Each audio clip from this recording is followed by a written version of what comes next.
டேய் யாரா நீங்கள் 2 பேரும் எதுக்குடா ஏன் ரூமில் வந்து படுத்துருக்கீங்க? ஏய் எந்திரடா, வெளியே போடாம முன்னாடியே ஓட்டிட்டு. என்ன இங்கே ஏசியை காணா? நம்ம ரூம் இல்லையா? ஐய, நம்ம தான் இவங்க ரூமில் தூக்கத்தில் வந்து படுத்துட்டோமா? பிச்சைக்கார பையன் ஒரு ஜாமான் எங்கண்ணா. ஏய் எந்திரடா. ஏய் நான் எங்கே இருக்கேன்? விண்வெளியில் இருக்க. ஏம்மா தூங்கி இருந்துச்சா வீட்டையே மறந்துடுவேம்மா. விட்டா அவன் வீட்டுக்காரனே மறந்துடும் போல. என்னம்மா நீங்களாம். எது வீட்டுக்காரனா? இந்த காலத்து பொண்ணுங்களாம் ரொம்ப மோசம். அந்த காலத்துலலாம் கல்லானாலும் கணவன் புல்லானாலும் புருஷன்னு இருந்தாங்க. ஆமாம், அந்த காலத்தில் பசங்க கல்லடிச்சாங்க, இந்த காலத்தில் ஃபுல்லாக அடிக்கிறாங்க. நீங்கள் மாறும்போது நாங்கள் மாறக்கூடாதா? சரி தேவையில்லாமல் பேசாத. உன் புருஷனை இழுத்து. யோ, நீ அடி வாங்கி சாக போகிற. இது எந்த இடம் தெரியாமல் நானே முழிச்சுக்கிட்டு இருக்கேன், நீ வேற. ஏம்மா உனக்கு தூக்கத்தில் நடக்கிற வியாதி இருக்காமா? சீச்சி, எனக்கு நார்மலாகவே நடந்து பழக்கம் இல்லை, இதில் நான் எங்கேருந்து தூக்கத்தில் நடக்க போகிறேன்? அப்போ ஒரே வழி, உன் புருஷனை எழுப்புனா தான் தெரியும். யோ சும்மா இருக்கியா? தலையில் கள்ள தூக்கி போடவா? யாருன்னே தெரியல இவனை பார்த்து ஏன் புருஷன்னு சொல்லிட்டு இருக்க?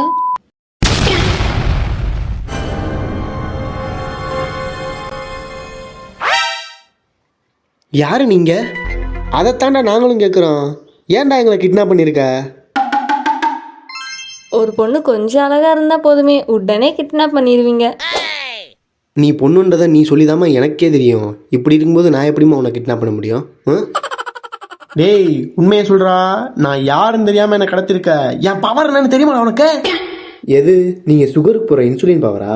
அதெல்லாம் எனக்கு எப்படி சார் தெரியும்? ஃபர்ஸ்ட் நீங்க யாருன்னு எனக்கு தெரியாது. அதை தெரியாம ஏன்டா கிட்னாப் பண்றீங்க? சார் எனக்கு தெரிஞ்சு நம்மளை இந்த பொண்ணு தான் கிட்னாப் பண்ணிருக்குன்னு நினைக்கிறேன். பாருங்க மூஞ்சி ஃபுல்லா மாஸ்க் போட்டிருக்கு. நீங்க தெளிவான ஆளு, தெரிஞ்சுப்பீங்கன்னு நினைக்கிறேன். ஏமா உனக்கு அறிவு இருக்காமா? யோ உனக்கு அவ்வளோதான் மரியாதை, பார்த்துக்கோ. ஹே உன்னால என்ன பண்ண முடியும்? என்கிட்ட எல்லாமே வீக்கா இருக்கு. உன்னால எதுவுமே சேல்ஸ் பண்ண முடியாது. ஹாஸ்பிட்டலுக்கே மாசம் 1 லட்சம் ரூபா வரைக்கும் கொடுத்துட்டு இருக்கேன். என் பவர் தெரியாம என்ன கடத்திருக்க. ஹலோ நிறுத்துங்கப்பா. நீ யாரா கோமாளி? சண்டை போட்டுட்டு இருக்கோம்ல, நீ பாட்டுக்கு உள்ள வர்ற. நல்லா கோட் சூட் போட்டுட்டு புது மாப்பிள்ள மாதிரி வந்திருக்க. இங்க என்ன உன பொண்ணு பக்கம் ஓட்டிட்டு வந்திருக்காங்க? உன் கதையை முடிக்க கடத்திட்டு வந்திருக்கா பாவி. ஓரமா உட்காரடே, அமைதியா உட்காரடே. உங்களுக்கு எதுவும் தெரியுமா நம்மளை யார் கடத்திருக்காங்கன்னு? என்ன யாரும் கடத்தலையே. அப்புறம் எப்படி சார் நீங்க இங்க வந்தீங்க? ஆமா, உங்களை இங்க கூட்டிட்டு வரணும்னா நானும் இங்க வந்தாகணும்ல. அப்ப நீ தான் எங்களை கடத்திருக்கியா? கடத்தல, ஜஸ்ட் உங்களை கூட்டிட்டு வந்திருக்கேன். உங்களுக்கு பனிஷ்மெண்ட் கொடுக்கதான். நீ யாரா எங்களை பனிஷ்மெண்ட் கொடுக்க? நான் தாண்டா உங்களை படைச்சவன். நீ படிச்சவன் சொன்னா நம்பலாம், எங்களை படைச்சவன் சொன்னா எப்படா நம்புறது? சரி நான் சொல்றத கவனமா கேளுங்க. நீங்க 3 பேருமே பூமியில இருக்கும்போது உங்க தேவையை விட அதிகமான தண்ணியை யூஸ் பண்ணியிருக்கீங்க. சரி வேஸ்ட் பண்ணியிருக்கீங்க. அது எல்லாமே பார்த்துட்டு தான் இதுக்கு மேலே உங்களை விட்டால் சரியாக வராதுன்னு சொல்லி நல்லா யோசிச்சு தான் உங்கள் எல்லாரையுமே நான் இங்கே கூட்டிகிட்டு வந்திருக்கேன். உங்களுக்கு தண்ணியோட அருமை தெரியலைல்ல? இனிமே தெரியும். சரி ஆரம்பிக்கலாமா? என் கையில் உள்ள வாட்டர் பாட்டிலில் உள்ள தண்ணி தான் உங்கள் உயிரே. இதை மட்டும்தான் நீங்கள் குடிக்க போகிறீங்க இனி வரப்போகிற 3 நாளைக்கு. இந்த பக்கம் ரெஸ்ட் ரூம் இருக்குது, யூஸ் பண்ணிக்கோங்க. ஓ அப்போ அவசர தேவைக்கு மட்டும் தண்ணி இருக்குமோ? பேப்பர் மட்டும்தான் இருக்கும், அளவாக யூஸ் பண்ணிக்கோங்க. இந்த பேட் எதுக்கு? போர் அடிச்சா கிரிக்கெட் விளையாடவா? அது எதுக்குன்னு உங்களுக்கு டைம் வரும்போது தெரியும். சரி நான் இப்போ இருந்து 3 நாள் கழித்து தான் இங்கே வருவேன். நான் வரும்போது உங்களில் யார் உயிரோடு இருக்கீங்களோ அவங்கள மட்டும்தான் நான் பூமிக்கு கூட்டிகிட்டு போவேன். மற்ற யாரையுமே நான் கூட்டிகிட்டு போக மாட்டேன். ஏண்டா 1ஆவதுலேருந்து 2ஆவது கூட்டிகிட்டு வந்துட்டு நீ பாட்டு சாமிங்கிற பூமிங்கிற இந்த கதையெல்லாம் நான் நம்பணும்? எங்க திரும்ப மண்டையில் அடிபட்டிருக்கான்னு பார்ப்போம். தண்ணியை குர்றா, தாகமா இருக்கு, கையிலே வச்சுக்கிட்டு நிக்கிறேடா.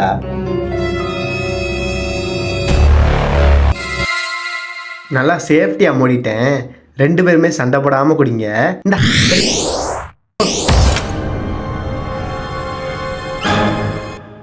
போங்க போய் எடுத்துங்க போங்க. நீ சொல்கிறதெல்லாம் கேட்டுட்டு பயந்து போய் உட்காந்துருக்காங்க பார்த்தியா அந்த பொடி பசங்க, அவங்ககிட்ட ஒரு ரீலை ஒட்டிக்கோ. என்கிட்டலாம் வேலைக்கு ஆகாது. தலிக்கோ, நான் போய் தலைவரை பார்க்கணும்.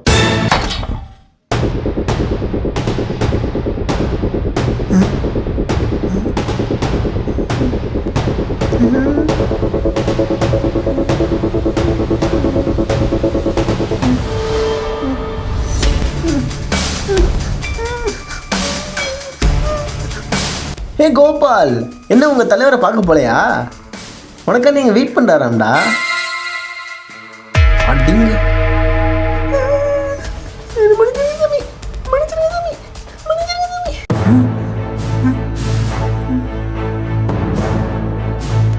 உன்னை எப்படா மன்னிக்க முடியும்?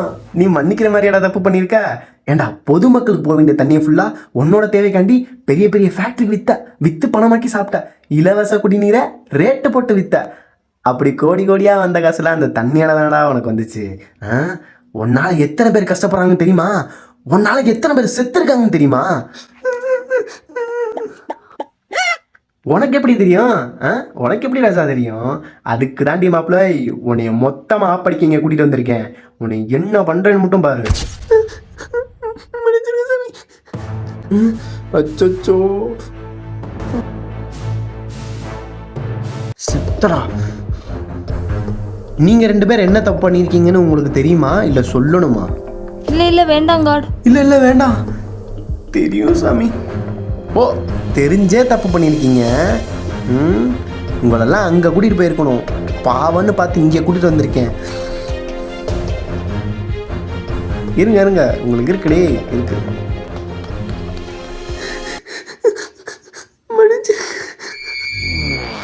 சாமி, நீ மன்னிச்சிருங்க சாமி. ஸோ சாரி காட், இனிமேல் பண்ண மாட்டேன் ப்ளீஸ்.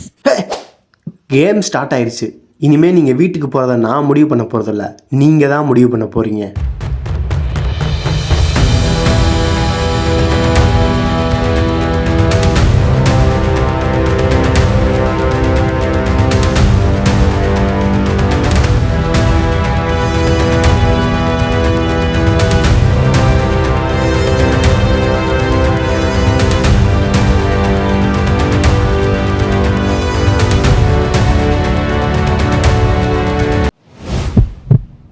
யோ, பெரியவன் மாதிரி அவசரப்பட்டு அவர்கிட்ட 1/2 பாட்டில் தண்ணி வாங்கி குடிச்சிட்டா. இப்போ பாதி தண்ணி தான் இருக்கு. அதை வச்சு தான் 3 நாள் ஓட்டணும். அவ்வளோதான், உனக்கு இனிமேல் தண்ணி கிடையாது. ஏய், ஒரு ஆள் 1/2 பாட்டில் தான் தண்ணி குடிக்கணும், 1/4 பாட்டில் தான் தண்ணி குடிக்கலாம். இல்லை, எவ்வளோ வேணா குடிக்கலாம். எவ்வளோ வேணா குடிக்கலாமா? அது இருக்கிறது 1/2 பாட்டில் தான்யா. நீ யாரா அதை சொல்ல? நானும் இந்த டாஸ்கில் உள்ளவையா, எனக்கு இதில் எல்லா உரிமையும் இருக்கியா? நீ என்னம்மா எதுவுமே பேச மாட்டேற? நம்ம 2 பேரும் சேர்ந்து இவனை கொன்றுவோமா? அடிங்கொய்யால, என் மேலே கையை வச்சிங்க. இங்கே நடக்கிறதே வேற. இப்போ என்னாச்சு? ஏமா இப்படி பேசுகிற? நான் யாருன்னு தெரியுமா? என்னோட பொலிட்டிக்கல் பவர் என்னன்னு தெரியுமா? ஏன் உங்களுக்கு மறந்துருச்சா? வந்ததுலேருந்து இதே கேள்வியை கேட்டுட்டு இருக்கீங்க. அடுத்து யாரா? என்ன கலர் கலராக வர்றீங்க?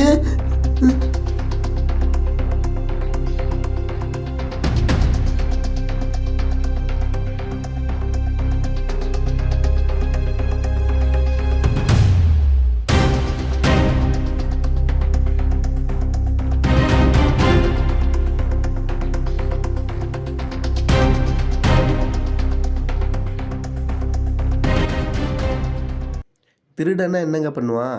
திருடுவான். பணக்கார வீட்டில் திருடுவான், பல கோடி சொத்து இருக்கிற இடத்துல திருடுவான். ஆனால் எந்த திருடனாச்சும் சொத்தே இல்லாத ஏழை வீட்டில் திருடுவானா? அப்படி தாங்க இந்த திருடன் பண்ணிகிட்ருக்கான். இந்த கதையில் வர்ற திருடன் எந்த வீட்டில் யார் கஷ்டப்படுறாங்களோ அவங்க வீட்டில் திருடுறான். அதுதான் ஒரு ஹேபிட்டாக வச்சுருக்கான். அவன் வர்றது தெரிஞ்ச அந்த ஃபேமிலி மெம்பர்ஸ் ரொம்ப பயப்படுறாங்க. சரி வாடான்னு சொல்லிட்டு அவங்க எல்லாருமே பிளானை போட்டு அவனை எப்படி தோக்கடிக்கலாம், அவனை எப்படி விரட்டலான்னு பிளான் போடுறாங்க. ஆனால் அந்த திருட வர்றான். அந்த ஃபேமிலிக்கு தெரியாது அவன்கிட்ட இருக்கிற சூப்பர் பவர் என்னன்னு. இந்த வீடியோவை பாருங்கள், செம்மையாக இருக்கும். பார்த்துட்டு என்ஜாய் பண்ணுங்கள்.